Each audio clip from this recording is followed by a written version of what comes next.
18वीं लोकसभा के पहले सत्र का आगाज हो चुका है। नए सांसदों को शपथ दिलाई जा रही है। शपथ ग्रहण कार्यक्रम 25 जून को भी चलेगा। इसके बाद 26 जून को लोकसभा के लिए नया अध्यक्ष चुना जाएगा। लेकिन इस दौरान दो नाम ऐसे हैं जो एक बार फिर से चर्चा में, और वो हैं अमृतपाल सिंह और शेख अब्दुल राशिद। सवाल यह है कि जेल में बंद ये दोनों सांसद शपथ कैसे लेंगे, और अगर शपथ नहीं ली तो फिर क्या होगा।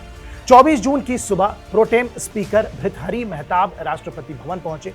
राष्ट्रपति द्रौपदी ने उन्हें प्रोटेम स्पीकर पद की शपथ दिलाई। नया लोकसभा अध्यक्ष चुने जाने तक भृतहरि मेहताब लोकसभा के अस्थायी अध्यक्ष बने रहेंगे। उन पर नए सांसदों के शपथ ग्रहण और स्पीकर के निर्वाचन की भी जिम्मेदारी होगी। लेकिन अमृतपाल और राशिद इंजीनियर का क्या, इन्हें कौन शपथ दिलाएगा, क्योंकि ये दोनों तो जेल में बंद हैं। तो आपको बता दें कि अमृतपाल और राशिद इंजीनियर संसद के सदस्य हैं, लिहाजा इन्हें शपथ दिलाने की जिम्मेदारी संसदीय कार्य मंत्रालय पर है। नियमों के मुताबिक जेल में बंद निर्वाचित प्रतिनिधियों को शपथ लेने के लिए पैरोल दी जाती है। इसके लिए संसद सचिवालय जेल प्रशासन को सूचना देता है। इसमें बताया जाता है कि शपथ लेने वाला सांसद आपकी जेल में बंद है और उसे संसद में आकर शपथ लेने की परमिशन दी जाए। चूंकि दोनों आरोपी सांसद न्यायिक हिरासत में हैं, इसीलिए जेल सुपरिटेंडेंट संसद सचिवालय की तरफ से भेजे गए पत्र की जानकारी अदालत को देगा।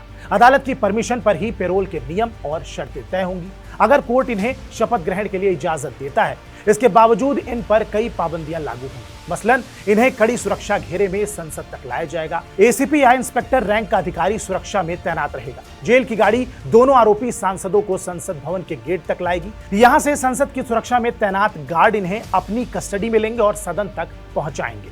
हालांकि सदन में पहुंचते ही बाकी सांसदों की तरह इन्हें भी अधिकार हासिल होंगे, जैसे कि आरोपी सांसद शपथ ले सकते हैं, लोकसभा स्पीकर के चुनाव में वोटिंग कर सकते हैं, लेकिन ये मोबाइल या फोन का इस्तेमाल नहीं कर सकते, और ना ही इन्हें अपने परिजन या दूसरे शख्स से मिलने जुलने की परमिशन है। शपथ लेने के बाद सांसद वापस जेल चले जाते हैं। हालांकि उनको लिखित में स्पीकर को जानकारी देनी होती है कि वो सदन की कार्यवाही में हिस्सा नहीं ले पाएंगे। अगर कोई सांसद 60 दिन तक बिना कारण बताए संसद की कार्यवाही में शामिल नहीं होता है तो उसकी सदस्यता रद्द हो सकती है, यानी कि उस सांसद की सीट को रिक्त मान लिया जाता है। अब ये दोनों सांसद जेल में क्यों बंद है, वजह भी जान लीजिए। Jammu Kashmir terror funding case में इंजीनियर शेख अब्दुल राशिद को साल 2016 में गिरफ्तार किया गया था। एनआईए ने उन पर टेरर फंडिंग का आरोप लगाते हुए यूएपीए के तहत केस दर्ज किया था। साल 2019 से राशिद दिल्ली की तिहाड़ जेल में बंद है। जेल में रहते हुए राशिद ने बारामुल्ला सीट से निर्दलीय चुनाव लड़ा था और जीत भी हासिल कर ली। लोकसभा सांसद के रूप में शपथ लेने के लिए राशिद की ओर से दिल्ली की अदालत में अंतरिम जमानत याचिका लगाई गई थी, जिस पर 22 जून को सुनवाई हुई। एनआईए ने जवाब दाखिल करने के लिए समय मांगा, जिसके चलते अब इस याचिका पर 1 जुलाई को सुनवाई होगी। साल 2023 में पंजाब पुलिस ने अलगाववादी नेता अमृतपाल सिंह को गिरफ्तार किया था। उसके खिलाफ राष्ट्रीय सुरक्षा अधिनियम यानी कि एनएसए के तहत कार्रवाई की गई थी। हालांकि इस कानून के तहत किसी शख्स को 1 साल से ज्यादा हिरासत में नहीं रखा जा सकता है और इसीलिए एनएसए की अवधि 1 और साल के लिए बढ़ा दी गई थी। अमृतपाल सिंह वारिस पंजाब देश संगठन का मुखिया है। उस पर खालिस्तान समर्थक होने का भी आरोप है।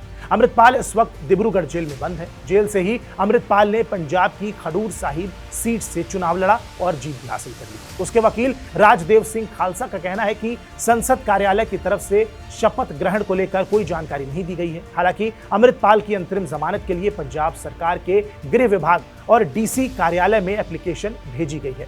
जैसे ही बेल ऑर्डर जारी होगा तो उसे जेल से बाहर लाकर संसद ले जाया जाएगा और सांसद की शपथ दिलाई जाएगी। संविधान के अनुच्छेद 99 के मुताबिक संसद के लोकसभा सदन में अपना स्थान ग्रहण करने से पहले हर सदस्य को राष्ट्रपति या उनकी ओर से इस काम के लिए नियुक्त किए गए व्यक्ति के सामने शपथ लेनी होती है। इस शपथ का प्रारूप संविधान की 3री अनुसूची में दिया हुआ है। अगर कोई सांसद बिना शपथ लिए सदन में बैठता है या मतदान प्रक्रिया में शामिल होता है तो उसे अयोग्य ठहराया जा सकता है। साथ ही उसके खिलाफ संविधान के अनुच्छेद 104 के तहत कार्रवाई भी की जा सकती है। उस पर 500 रुपए रोजाना के हिसाब से जुर्माना भी लिया जा सकता है।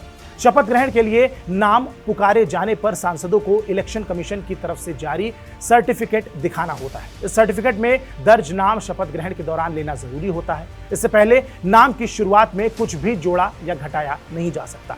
2019 में साध्वी प्रज्ञा ने अपने नाम से पहले कुछ शब्द जोड़ दिए थे, जिसके चलते उन्हें फिर से शपथ लेनी पड़ी थी। संविधान में दर्ज 22 भाषाओं में से किसी एक भाषा में सांसद शपथ ले सकता है। इसके अलावा किसी दूसरी भाषा में शपथ मान्य नहीं होती है।